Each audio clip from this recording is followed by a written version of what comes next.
이번 사연은 시어머니에게 따귀를 맞고 친정 식구들 모두 몰려가 한바탕 시원하게 복수전을 하고 왔다는 사연인데요. 무슨 일이 있었던 걸까요? 함께 보시겠습니다. 안녕하세요. 30대 초반 결혼한 지 얼마 안 된 여자입니다. 저처럼 시댁 갑질에 힘들어하는 분들이 생각보다 많네요. 시댁이 도대체 어떤 벼슬이길래 시자가 붙은 사람들은 그렇게 못된 행동을 하는 걸까요? 사연들을 읽으면서 제 마음을 위로받기도 하고 삶의 지혜도 얻고 지냈습니다. 사연을 읽기 시작한 지는 오래되지 않았어요.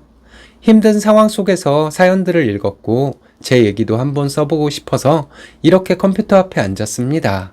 요약하자면 저는 시어머니에게 따귀를 맞았어요. 친정 식구들에게 말했고 친정 식구들 모두 달려와서 시원하게 복수했습니다. 저희는 1년 반 정도 연애를 한 후에 결혼했습니다. 남편과 연애하는 동안 소소한 의견 차이는 있었지만 크게 싸운 적이 없을 정도로 성격이 잘 맞았어요. 남편도 저도 안정된 직업을 가지고 있는 사람들입니다. 저희 둘 다 공무원이에요. 친정에서는 제가 공무원이라는 것에 대해 하나의 직업을 가지고 있구나 하는 정도로 생각합니다. 시어머니는 당신 아들이 공무원인 것에 대한 자부심이 대단한 분이시고요. 웃긴 것은 저희 부부가 똑같은 급수의 공무원인데도 시어머니는 저를 무시하고 본인 아들인 저희 남편에 대해서는 대단하다고 표현을 합니다. 누가 보면 공무원이 대통령인 줄 알겠더라고요. 친정과 시댁은 차이가 좀 납니다. 시부모님은 노후 준비도 안 된 상태이고 저희 부모님은 경제적으로 많이 넉넉한 분들이세요. 같은 직업에 친정이 시댁보다 경제적으로 훨씬 넉넉하면 제가 더 조건이 좋은 거 아닌가요? 근데 시어머니는 본인 아들만 잘났대요. 남편이 저랑 결혼해 준 거랍니다. 그러니 저는 남편과 시댁에 잘하고 살아야 한다고 입버릇처럼 말씀하시더라고요. 결혼할 때 저보고 시어머니는 공무원 남편 얻으려면 집 한 채는 해와야 한다고 말씀하셨으니 더 말할 필요가 없을 것 같습니다. 저는 성격상 누군가에게 부당한 대우를 당하면 참지 않고 바른 소리하며 살아왔습니다. 물론 저에게 꼭 필요한 사람이라면 좀 참기도 하며 살았지만요. 저희는 반반 결혼했고 시댁과 친정 둘 다 신혼집에서 멀지 않습니다. 결혼하고 양가에 자주 찾아뵈었어요. 시댁에 가면 시어머니의 아들 자랑을 귀에 못이 박히도록 들어야 했습니다. 듣기 싫은 때도 많았어요. 정 들어주기 힘들 때는 말 돌리기도 했습니다. 처음에는 아들 자랑을 심하게 하셨는데 언젠가부터 시어머니는 저에 대해 지적질을 시작하셨어요. 먼저 시작된 말이 남편 아침밥은 안 굶기냐? 집 청소는 자주 하냐? 아이는 언제 가질 거냐? 친구 며느리는 집과 차를 해왔는데도 일도 하면서 집안 살림도 아주 잘한다더라. 이런 소리를 하셨습니다. 모르긴 몰라도 어머님 상상 속의 며느리겠죠. 그래서 제가 시어머니께 말씀드렸어요. 우리는 맞벌이하는 부부이고 내가 호봉이 높아서 월급도 조금이나마 더 많이 받는다. 결혼도 반반 결혼이니 살림이든 뭐든 함께 해야 하는 것이다. 이렇게 제 의견을 말씀드렸습니다. 시어머니는 어디서 말대꾸냐며 저희 친정에 따져봐야지 안 되겠다고 소리를 지르시더라고요. 저희 부모님 얘기까지 나오니 진짜 시어머니에게 쌍욕이 튀어나올 뻔했어요. 꾹 참고 저도 좀 거칠게 말을 했습니다. 말을 가려서 하세요. 아무 말이나 그렇게 튀어나오는 대로 하시면 우리 이혼하라는 소리밖에 안 돼요. 생각하고 말씀하세요. 이렇게 명령조로 말했어요. 시어머니는 제 말을 듣고 광분해서 욕도 하시더라고요. 네가 이런 버르장머리 없는 년인 걸 알았으면 결혼 안 시켰을 텐데 우리가 실수를 했구나. 이러셨습니다. 옆에서 남편은 자기가 좀 참아. 이러고 있고 너무 열받아서 저도 어머님이 이렇게 배운 거 없는 사람인 줄 알았으면 결혼 안 했을 거예요. 사람 근본 없는 거 참아주는 것도 한계가 있는 거예요. 이렇게 말했습니다. 집에 마사지기 하나씩들 다들 있으시죠? 너무 좋은 저주파 마사지기 호미투를 일신사 시청자 여러분들께 할인 특가 39만 9천 원에 초특가 혜택을 드리고 있습니다. 목, 어깨, 무릎, 허리 등에 갖다 대면 아픈 곳을 호미투가 찾아서 확실하게 낫게 해드리고 피부 미용까지 책임집니다. 저 피부톤 밝아진 거 보이시죠? 너무 좋네요. 1단에서 99단까지 강도 조절이 가능하고 여러 가지 액세서리로 신체 부위에 맞게 사용할 수 있습니다. 고질적인 관절 통증 가지고 계신 어르신들께 선물용으로도 너무 좋을 것 같네요.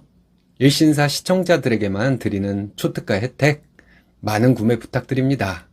전화 주세요. 시어머니는 잘난 아들과 결혼한 걸 감사하지 않는 건 못 참는다고 하면서 이혼시키겠다고 소리를 질렀어요. 저는 시어머니를 쳐다보면서 말했죠.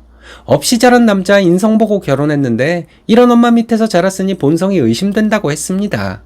그리고 남편에게 우리 이혼이라고 했어요. 남편이 어쩔 줄 몰라 하고 있는데 제가 그랬어요. 아내가 이렇게 막대먹은 말을 듣고 있는데 보고만 있는 남편 필요 없어. 이렇게 말하고 가방 챙겨서 나오려는데 시어머니가 제 따귀를 때렸습니다.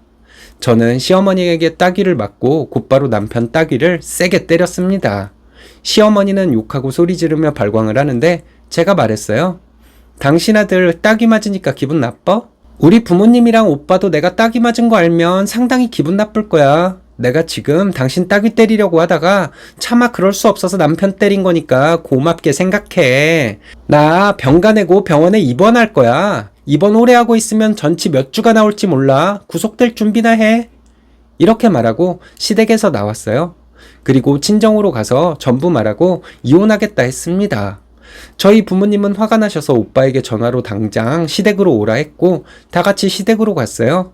시어머니는 저희 가족들을 보더니 천연덕스럽게 인사를 하더라고요. 저희 엄마가 시어머니에게 우리 딸 따귀 때린 거 사실이냐고 물었습니다. 시어머니는 본인이 오죽했으면 그랬냐고 하더군요. 오죽했으면이란 소리 말 같지도 않은 소리니 상세하게 말하라고 시어머니를 다그쳤습니다. 시어머니 말을 더듬으며 대답도 제대로 못하고 있는데 저희 오빠가 땡서방은 형님을 보고 인사도 안 하는 걸 보니 버르장머리가 없어. 맞아야겠네. 이러면서 남편 따귀를 때렸어요. 남편이 고꾸라졌다가 일어났는데 시어머니가 저희 엄마 손을 잡으며 사과를 하더라고요. 내가 미쳤나 보다고 한 번만 용서해주면 다시는 이런 일 없을 것이라고 사과를 하는데 제가 시어머니에게 말했어요. 사부인은 무슨 사부인이에요. 내가 분명 아까 이혼한다고 했죠. 이렇게 말했고 저희 오빠는 남편에게 다시 다가갔어요. 속으로 오빠가 너무 심하게 때리면 안 되는데 하고 있었는데 시어머니는 갑자기 저희 오빠 앞에서 무릎을 꿇고 빌었습니다. 어차피 이혼하면 남남인데 사과는 왜 하냐고, 아들 앞에서 그렇게 비굴한 모습 보이고 싶냐고 했습니다. 저희 아빠가 앞으로 얼굴 볼 일 없을 것이고 내 딸 데리고 가겠다고 하고 저희는 친정으로 갔습니다.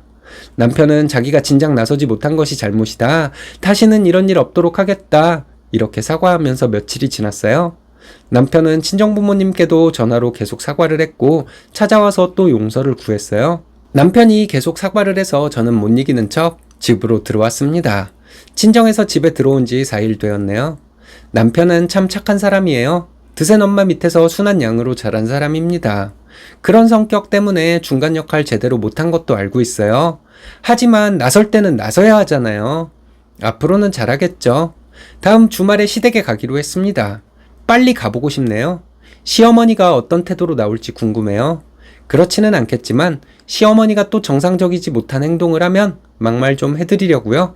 제가 너무 못됐죠?